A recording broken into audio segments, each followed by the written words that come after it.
هو حاطينه بأذنه بس ما بعرف وين بقينا مشفى. ما عندي إلا هالطفلة عمرها شهر وهذا عمره 5 سنين. ما عندي حدا لا قرايبين ولا شيء، وهو ما عنده حدا لا قرايبين ولا شيء. بس بدي أوصل لجوزي، بس بس حدا ياخذني لعنده.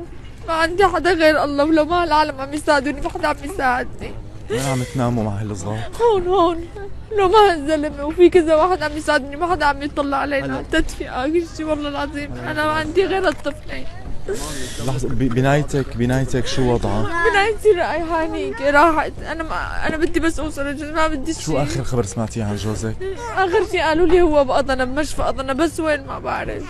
لانه وقت ما هبطت البنايه شو اسمه؟ الله يحميك يا رب. شو اسمه اللي اسمه احمد كردي. اسمه احمد محمد كردي. هو اجرى من فوق لتحت. قالوا لي اخذوه امبارحيات، اخذوه بالطياره. اخذوه من هون من الاسعاف ومن هون اخذوه على الطياره. تليفونك معك تليفونك معك تليفوني معي 05. لا تقلي لي، باخذه منك انا بعرف اتصرف بالرقم. الاولاد وضعك هلا انت والاولاد هون كيف؟ الحمد لله الاولاد الخير ما عم يدشوني الحمد لله رب العالمين. الله عم يبعث لي ناس عم يساعدوني وهي باولاد، بس بدي اوصل لجوزي بس.